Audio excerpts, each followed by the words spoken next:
From UFOs to psychic powers and government conspiracies, history is riddled with unexplained events. You can turn back now or learn the stuff they don't want you to know.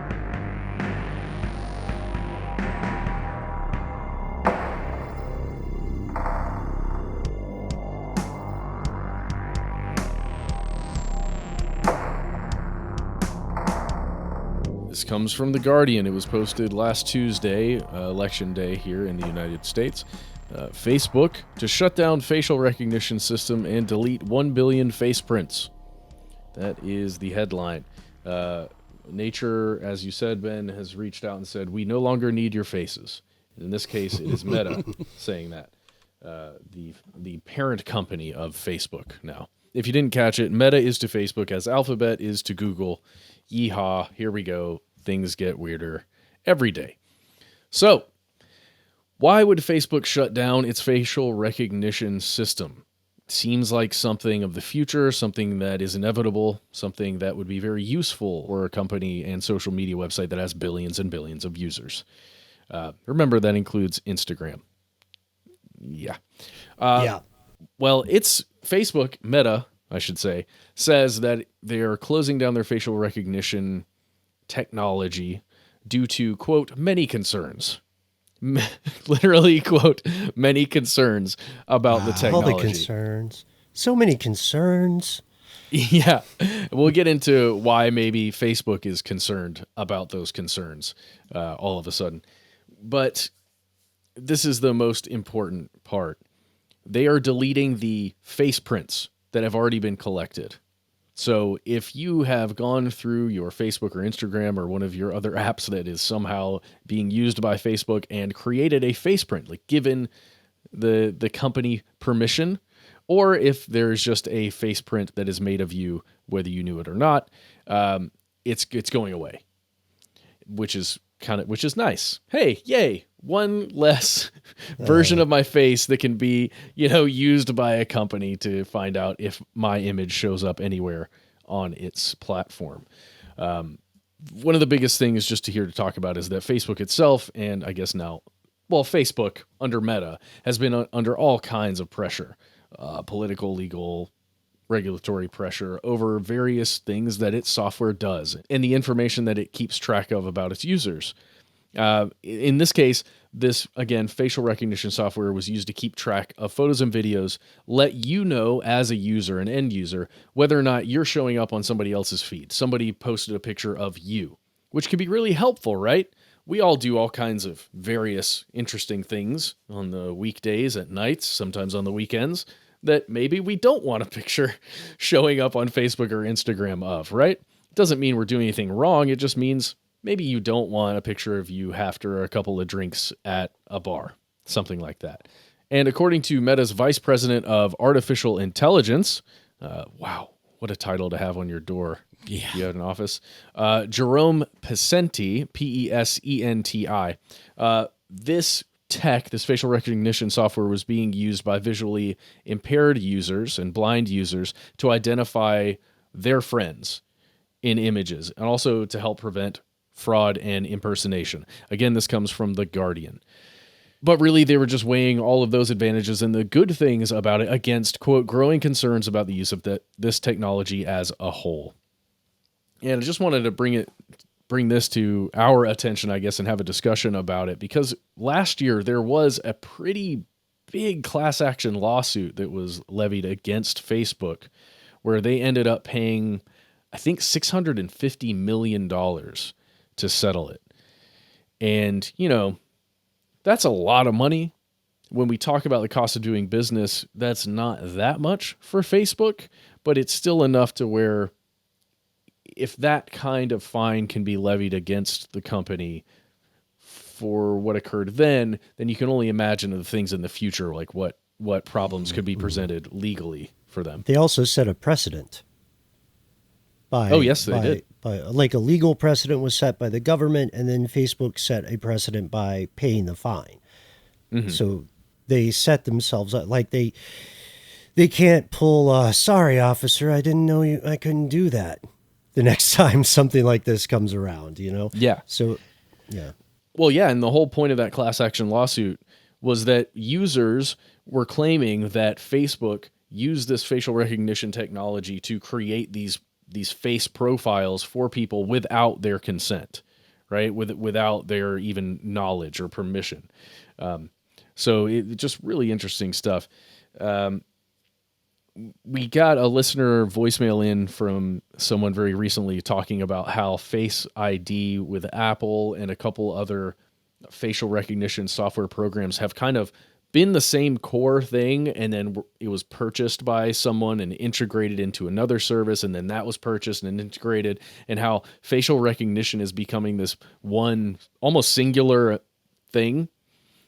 Not necessarily true, because the code changes each time it changes hands, at least a little bit. But just this concept to me of your computer or your device, whatever it is you're using, no matter what the platform, just the concept that it will recognize your face when you use it, and then to connect with other people. Yeah. It's weird stuff. It's also there's a controversy surrounding the opt-in, opt-out nature. I've talked about the importance of this from a psychological perspective for a while. We've mentioned this in past episodes, like the wonderful study that found people are more likely to be organ donors if they have to opt out of it when they get their driver's license versus volunteering to opt in their kidneys and their hearts and what have you. When Facebook initially rolled out facial recognition in 2010, it was automatically enabled, and you could opt out, but you had to be aware of it, and you had to go actually opt out. You had to go dig through the Byzantine menus, which are purposely confusing, I would argue. And I believe Facebook only made it explicitly opt in like 9 years later. That's why they have so many. That's why they have, like, what is it? More than a billion, right? They have more than a billion individual profiles. And I'm going to say this, like, even if Meta or Facebook or whatever name it wants to go by, even if it does in good faith erase those databases, it's too late. It very much, like, that data has been sold to third-party companies, hasn't it? That has already been scraped. It's already out there. It's not as if they're going to go back to whatever third party has that information and say, hey, guys, our bad. We want to fix this. Yeah. Let me just read some of what is stated in here. In the Guardian article, they note that, quote, if users have opted into the facial recognition setting, the face print used to identify them will be deleted. If that face recognition setting is turned off, Meta said there is no face print to delete. Sure. Okay. Pizzenti said Facebook will encourage users to tag posts manually instead, which is a very big thing, has been a big thing for a long time, tagging your friends and family if you post an image or video on that platform. Yeah. Don't do it. But personal bias is showing. I mean, yeah, you're right, and that is their official statement. They did have that fine. My big question, though, guys, is this a temporary thing to move the news cycle away from stuff like making a version of Instagram for children? Is this like what's their end game? Because I think it'll come back. I think that as long as other companies are doing this, maybe quote unquote Facebook won't, but I wouldn't be surprised if a few years down the road, Metaverse rolls out something that is facial recognition in all but name. Well, sure. I mean, it's just like changing their name to Meta in the first place. It's like they're not actually changing anything fundamental about what Facebook is or any of the nature of the problems that people were, giving them a hard time for very justly in the first place. It's just like, oh, hey, look over here. It's not Facebook anymore. Meta is doing it. But I mean, of course, the metaverse will have facial recognition data because you're literally scanning your whole biometric face print in as an avatar that then can have gestures associated with, the movement of your actual face. Well, here's the thing, maybe. And I'm only thinking of the experience I have with virtual reality environments where you can set up like a social media network through virtual reality. Oftentimes, the most important thing is that your avatar does not look like you. It is a different representation, and you are essentially anonymous as a user. Your fair. username and your representation as your avatar. It depends on how deep the metaverse goes, right? I think what you're saying, Ben, might be true. It comes back once everybody decides, no, I don't want, a big cat boy as my character anymore. I want Matt Frederick. So I'm just referring to what I saw in the video that Mark Zuckerberg, narrated, where, yeah, sure, there was like a whole thing where it was like a giant robot playing cards with some other people that looked like themselves. And then it showed things much like you can do on the iPhone, where you can make little avatars of yourself that'll react if you put the camera on you and you smile or wink or whatever. It like reacts to your facial movements. I'm just saying. But it's an avatar. It's an avatar, right? It's like a virtual kind of looks like you cartoonish. Yeah, sure. Right? But I'm just saying, to get that information, I mean, surely it has to. I don't know. You're right. Maybe I'm thinking the worst, but I just don't believe that they're out of the business of grabbing people's data and whatever that entails, whatever they can get their grubby hands on. I've got to be fair, guys. So I was also, I was trying to remember where I read this. It's a New York Times article from a couple of days ago by Kashmir Hill and Ryan Mack, and they say that Facebook maintains it has never actually sold its software to third parties, and that it only used its recognition capabilities on its own site. But I want to point out, the software is not the same thing as the data, right? Like, you can be McDonald's and own an ice cream machine, and you can sell ice cream every goddamn day, and you can go to court and say, I've never sold a single ice cream machine. You know what I mean? It's not the same thing, and we have to be very mindful of the semantics involved in any kind of statement like this. But yeah, maybe I'm being pessimistic too. The issue is that the normalization of facial recognition, of hands-free technology, is on the way. It is inevitable. It is coming. To paraphrase Thanos, picture like a Thanos meme, but it's like facial recognition or meta pasted on the face, and it's a bad Photoshop because it's a meme, of course, and it's like, where did that bring you? Back to me. That's like, I think, where we're gonna be. Yeah. That article, by the way, New York Times, if you want to look it up, titled Facebook Citing Societal Concerns, Plans to Shut Down Facial Recognition System. You can also find it in the Washington Post, inside Facebook's decision to eliminate facial recognition for now. And you'll find the same story all over the place: NBC, CNBC, CNN, any place that's, that you look, basically.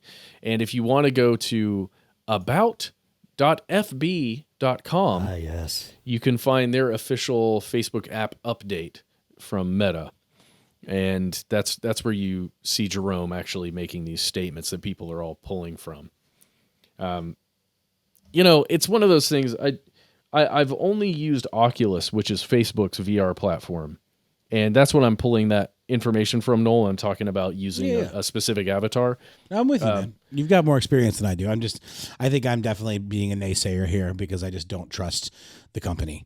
And I think it's a weird move just to like rebrand and say, pay no attention to the man behind the curtain. It's still the same man behind the curtain. But I hear you. Think about what we're doing, though, right? With these NFTs, with people pulling real world art and things into our own virtual environments and like kind of laying stake to them. Yes. I have a feeling we'll want to lay stake to the person that we are at some point, just probably not for a bit. Do you think it'll be sort of the equivalent of like a race car driver that wears an outfit that has like tons of branding on it, but we can do that like in the metaverse, like literally, like sell part of our bodies, our digital bodies to a company? I think there are going to be so many ads in the metaverse. It's going to be tough. It certainly reminds me of that episode of Black Mirror about the merits or whatever, 100 million merits. I'm always bad at numbers, where you have to pay credits to skip the ads, because essentially if you're in that universe, it's got you as a captive audience, and you don't want to break the experience by taking off the headset. So there'll have to be some kind of metric to allow you to either skip ads or pay a premium to, get quicker ads, or we get ad-free service for certain subscriptions, when you can get the free version that has tons of ads. So I'm sure it won't be that different from a model like that, right? Oh yeah, and there's another show on Netflix that I can't think of the name of it right now. It's got Jonah Hill in it. It's really interesting and far out there. But within that world, they have a service called Ad Buddy, where if you cannot pay for something, you can get credits essentially by having a spokesperson come to you and play ads for you and ask questions. And basically, you get credit for experiencing ads. And I can imagine that occurring within the meta somehow. Is it okay? I'm doing Jeopardy. I'm going to put it in the form of a question. Matt, you're my Alex. Is it Maniac? Yes, it's Maniac. It's Maniac. Ding. Billy Magnuson, one of my favorite actors, is in that one too. And Gabriel Byrne as well. Yes. So I know that sometimes I get a little out there on air, but from my calculations, here's what's happening. Here's the lay of the land, and it's very important for everybody to listen to this. The digital world, right? The digital global world is going to become the norm for documentation. It's going to become the norm for verification, identification, you know what I mean? Like to the point where a physical driver's license may become sort of a relic, or like, that's cute. Why do you have that? Oh, nostalgia. And in step with that, the actions that Facebook is taking with the creation of a metaverse they're trying to monetize human behavior, right? But there's another danger that people aren't talking about, which is supplanting the role typically taken by the state in this regard. You know what I mean? You don't want a private company to be in charge of things like your birth certificate, right? You would, even though it's a hassle to get that, depending on where you live, it's something that a government should do rather than a business, unless, of course, the earlier predictions are correct and we are hurtling headlong toward corporatocracy. I yield my time. Thank you for your service, Ben Bolin. I think with that, we're going to move right along to hear a word from our ad buddy, which is us, just reading ads. So, oh God. Here we are. We're in the metaverse already.